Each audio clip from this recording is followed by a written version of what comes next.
And we are back. Hello guys, welcome back to my channel, welcome back to Up On It. I am Charlene. So today's video is going to be for those of you guys who are trying to figure out a career. So maybe you're in first year of uni or final year of uni, or you're a grad, or you haven't been to uni and trying to figure out what it is that I can see myself doing for the rest of my life. And yes, we put a lot of pressure on ourselves. I think ultimately everyone just wants to be successful and have disposable income and not hate waking up in the morning and get on the train to go somewhere. And so I think, you know, it's a big decision, but it's also a decision that I think nowadays we have so many options of things that we can do, which is great, but also sometimes it can be a bit paralyzing. Am I the only one that feels like sometimes like, okay, I can do this, or this, or this, or this, and I don't know. For like back in the day, like our parents or grandparents, they just ended up with one career and that's what they did for their whole life, and that it wasn't all of this kind of, do I feel happy? Am I satisfied? And now we have to factor all of that stuff in when we're picking.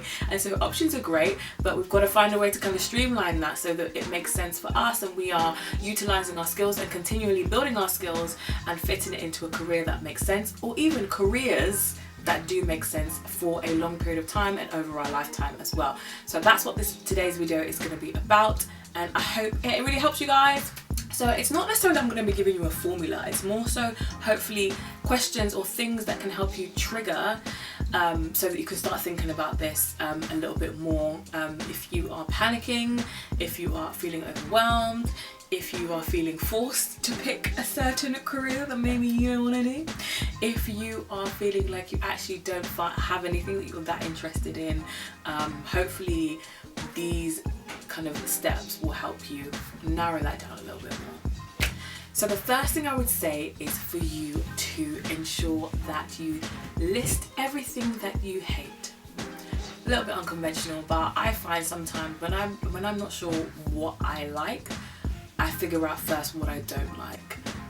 And so you can write yourself a little list on your phone of, I do not want to get up in the morning and get on London Underground or whatever train, or get in my car and drive to this place. So for me, there were things that I was like, I'm not gonna sit and do that all day, every day. Like that's not me. So get rid of all the stuff that you would hate to do first, and then you can start to, what's left is the stuff that you wouldn't mind doing, and then in there's the things that actually you're probably quite interested in doing. So get rid of all the stuff that you hate first, figure that stuff out, chuck it away. The next tip would be to look at what naturally interests you. So like, you know, there are things that I would hear that I would naturally prick up. I'd be like, oh, okay, I'm interested in that, I want to hear more about that. There are industries that I have, whenever people talk about them, I find them fascinating. So all that stuff that's like a natural interest to you, definitely develop that a little bit more. The next thing I would say is to talk to somebody who is in that industry if you can. So if you don't know anybody who's in that particular industry, there's apps like Career, for example, where you can get mentoring from people in a certain industry. Loads of free mentoring programs. So if you sign on to some of the programs, whether they be, you know, with I don't know, Rare or SEO, for example, or like, you know, I'll put some down below. You can sign up to these programs and you can go to Insight Days and you can talk to people who work in different industries. And I think that's really, really helpful, because sometimes you will learn stuff that you wouldn't have known from just a Google search. So as much as you can, try and go to Insight Days, just explore and talk to different people and find out what people do on a day-to-day basis and see if it's something that you could do in the long run.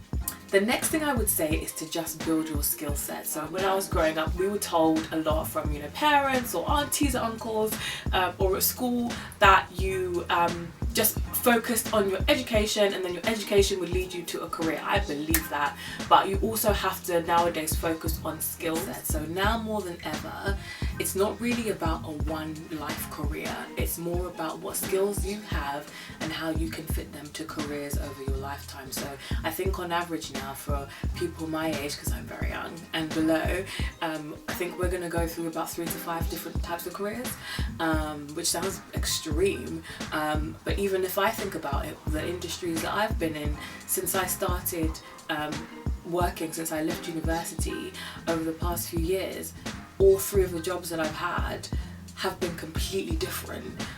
And the common denominator is my skill set, because they've been in completely different industries, and the thread is my skill set and my core skills.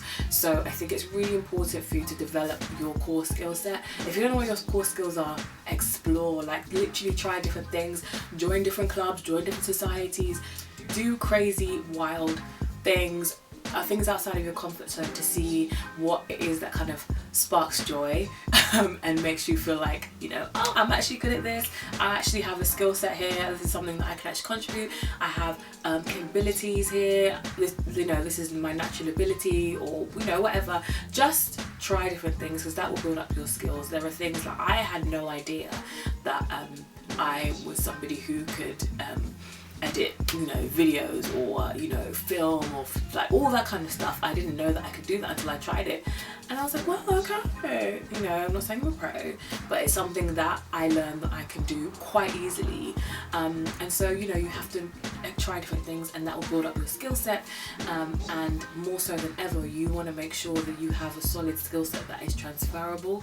So in the industries now, it's not just kind of the traditional jobs of accountancy and banking and medicine and law. We have whole new industries that are popping up that are literally based online, that are all about communication, about marketing, about social media, and those don't need qualifications, they don't necessarily need degrees, they just need a skill set. Some of it will be technical skills, so tech skills, and some of it will just be, can you talk, can you communicate, do you know how to connect with people, are you relatable? So those kind of skill sets are probably more so now what people are employing, as opposed to you having these hard and fast like academic qualifications.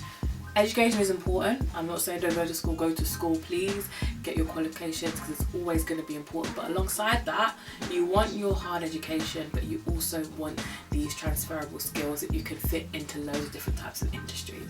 So yeah, definitely make sure that you are learning as many transferable skills as possible. In this day and age of entrepreneurship and people having side hustles, I got a side hustle, lots of people got side hustles. You have your main thing that you do, and you go to your kind of 9 to 5, and then you do bits on the side that you enjoy, or things that are passion projects. I really don't believe that, like, if you follow something you're passionate about, you can't make money from it. It's not true. People can have, you know, their 9 to 5 steady, you know, day job, and also make time to do the things they're passionate about. I don't think it has to be one or the other. I think it's going to be a stretch of your time, but I think it's really important for you to think about what really sparks your interest and makes you feel like, yeah, this is what I want to do with my life. Those are my top tips for how to pick a career. So really simple, keep it simple. I believe in simplifying everything as much as we possibly can. Keep it really simple, don't overcomplicate it. What do I hate? What am I naturally interested in? And what skills do I have, and what skills can I explore to build on, and how can that fit into different industries? If you want to sit down and write down all the things I won't mind doing and all the things I'd love to do, that's great. Like sometimes, like when I'm planning, sometimes I will write down like what my 10-year, what do I want to be doing in 10 years time? It's a long way away, but it's actually not. And then think about, okay, what kind of things do I think I need to do to be able to get there? What's my like dream career? And then what's the kind of stuff that I wouldn't hate going to in the morning? I think you have to have like, you know, your dreams and your goals and your wishes, and then all the stuff that like can lead up to that as well. So sometimes when you are you know, building your career, you might have to be in a job or two that maybe you don't love, and that's okay, it's not the end. Definitely been there, but they were all stepping stones, and so I think that's how you have to see it as a process to an end goal. It's very, very, very, very rare that somebody straight out of uni or straight into their first career lands their dream job. It's rare, and even if you do land your dream job, you still have a lot to learn.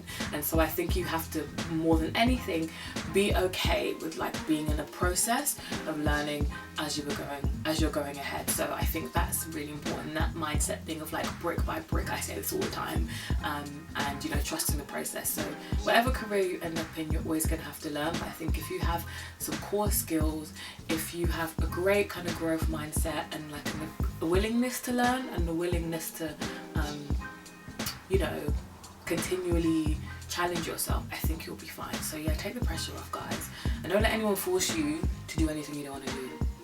First of all, Okay, alright guys, thank you for watching, thank you for subscribing to my channel. I have some more video content coming up for you guys, so make sure you follow me. Everything is staying up on it on my social media. Feel free to follow me on LinkedIn or whatever. Everything's on social media, and also I do respond to DMs quite often, so if you want a quick answer to a quick question, definitely hit on my DM. And I don't know, I might be coming to a school or university near you soon, or a youth group, so I will see you guys really soon, and have a good rest of the week. Bye guys.